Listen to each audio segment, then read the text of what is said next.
भारत की 140 करोड़ की आबादी, जो दुनिया की कुल जनसंख्या का 18% है, लेकिन कुदरत ने हमें दिया है दुनिया का सिर्फ 4% पीने लायक पानी। यह वो खतरनाक आंकड़ा है जो देश के भविष्य पर एक गहरे संकट का साया डाल रहा था।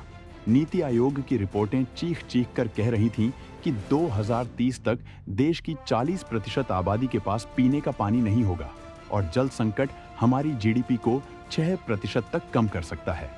लेकिन जब दुनिया के जियोपॉलिटिकल पंडित भारत को रक्षा सौदों और सीमा विवादों में उलझा हुआ समझ रहे थे, तब नई दिल्ली के साउथ ब्लॉक में एक ऐसा ऑपरेशन साइलेंट वाटर आकार ले रहा था जिसकी सफलता चीन और पाकिस्तान के रणनीतिक सपनों को हमेशा के लिए चकनाचूर कर सकती थी।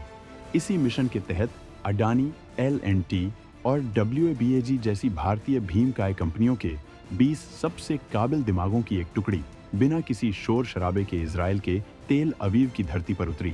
अंतर्राष्ट्रीय मीडिया हैरान था, खुफिया एजेंसियां परेशान थीं कि आखिर भारत के ये कॉरपोरेट महारथी एक साथ इजराइल में क्या कर रहे हैं।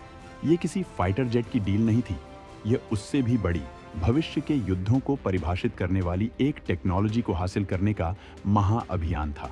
यह उस नीले सोने पर कब्जा करने की जंग थी जो तय करेगा कि 21वीं सदी का असली सिकंदर कौन बनेगा।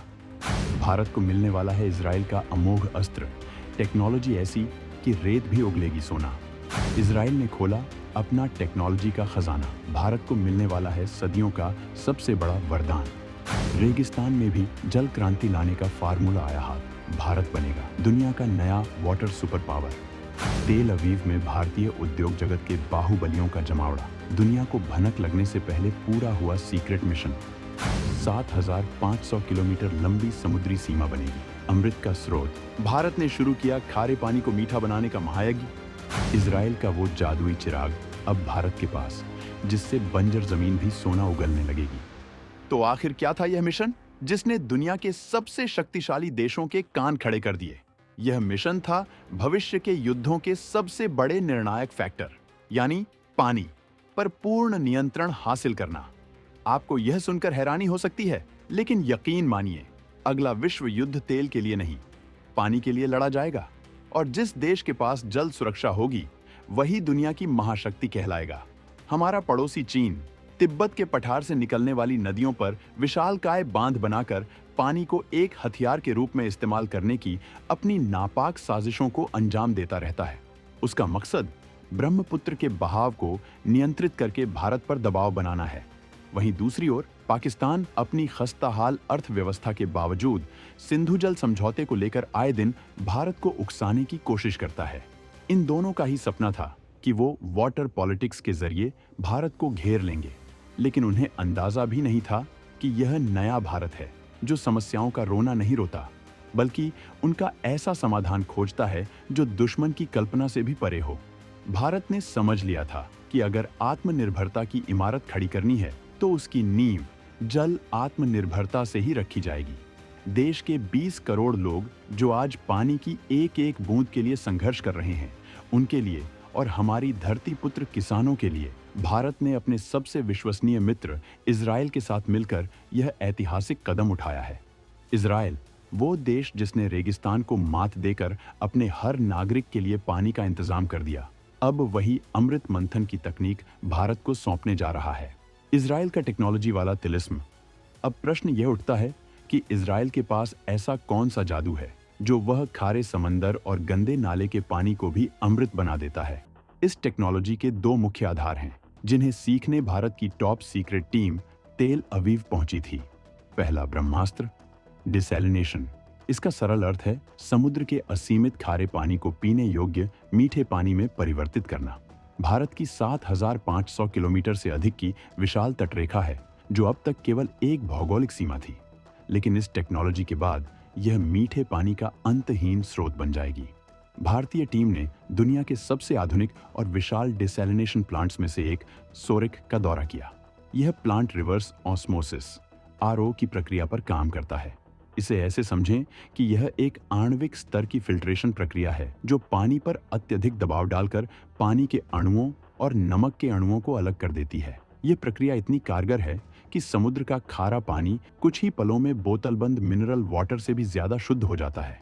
अकेला सौरिक प्लांट इजराइल की 20% आबादी की प्यास बुझाता है। कल्पना कीजिए, जब ऐसे दर्जनों प्लांट भारत के तटीय शहरों जैसे चेन्नई, मुंबई, विशाखापत्तनम और गुजरात में स्थापित होंगे, तो पानी की किल्लत शब्द हमारे शब्दकोश से हमेशा के लिए मिट जाएगा। यह भारत के लिए एक युगांतकारी परिवर्तन होगा। दूसरा ब्रह्मास्त्र, वेस्ट वाटर रिसाइकलिंग। अगर डिसैलिनेशन इजराइल का एक हथियार है, तो वेस्ट वाटर रिसाइकलिंग उसका अमोघ अस्त्र है। आपको यह जानकर आश्चर्य होगा कि इजराइल अपने कुल इस्तेमाल किए गए गंदे पानी का 90% से अधिक हिस्सा साफ करके उसे दोबारा उपयोग में लाता है, जो एक विश्व कीर्तिमान है। भारतीय डेलीगेशन ने इस चमत्कार को अपनी आंखों से शवदान वेस्ट वाटर ट्रीटमेंट प्लांट में देखा। यह प्लांट शहरों से आने वाले सीवेज के पानी को एक्टिवेटेड स्लज और मल्टी स्टेज फिल्ट्रेशन जैसी प्रक्रियाओं से गुजारता है, जहां खास तरह के बैक्टीरिया पानी की सारी गंदगी को खा जाते हैं। इसके बाद मिलने वाला शुद्ध पानी सीधे खेतों में सिंचाई के लिए भेज दिया जाता है, जिससे इजराइल का रेगिस्तानी इलाका भी लहलहाता है। और फायदे यहीं खत्म नहीं होते। इस प्रक्रिया में जो गाद बचती है, उससे बायोगैस बनाकर प्लांट अपनी 70% बिजली खुद पैदा करता है और बची हुई गाद को जैविक खाद के रूप में किसानों को दे दिया जाता है। ये एक ऐसी चक्रीय अर्थव्यवस्था है जहां कुछ भी व्यर्थ नहीं जाता। जब यह टेक्नोलॉजी भारत में आएगी, तो यह हमारी कृषि में एक नई हरित क्रांति को जन्म देगी। चीन पाकिस्तान को क्यों लगेगा 440 वोल्ट का झटका? इस टेक्नोलॉजी का असली महत्व इसके भू राजनीतिक प्रभाव में छिपा है। पानी यानी ब्लू गोल्ड भविष्य की कूटनीति का सबसे बड़ा औजार बनने वाला है। चीन का खेल खत्म। चीन, जो ब्रह्मपुत्र के पानी को अपनी जागीर समझता है और बांध बनाकर भारत को डराने की कोशिश करता है, उसकी यह रणनीति पूरी तरह से फेल हो जाएगी। जब भारत अपनी पानी की जरूरतों के लिए समुद्र पर निर्भर हो जाएगा, तो हमें ब्रह्मपुत्र या किसी और नदी के पानी के लिए चीन की कृपा की कोई आवश्यकता नहीं होगी। यह ड्रैगन के हाथ से पानी का रिमोट कंट्रोल छीनने जैसा है। भारत अपनी शर्तों पर अपनी किस्मत लिखेगा। पाकिस्तान की अकड़ ढीली। पाकिस्तान की पूरी कृषि और अर्थव्यवस्था सिंधु नदी प्रणाली पर निर्भर है, जिसका उद्गम भारत में है। पानी के मामले में पूर्ण आत्मनिर्भरता हासिल करने के बाद भारत सिंधु जल समझौते पर और भी मजबूत स्थिति में आ जाएगा। बिना एक भी गोली चलाए या एक भी सैनिक भेजे, पाकिस्तान पर एक ऐसा रणनीतिक दबाव बनेगा जो उसे अपनी आतंकी फैक्ट्रियों पर लगाम लगाने के लिए मजबूर कर देगा। यह एक ऐसा साइलेंट वेपन है जो दुश्मन को बिना शोर किए ही घुटनों पर ला देगा।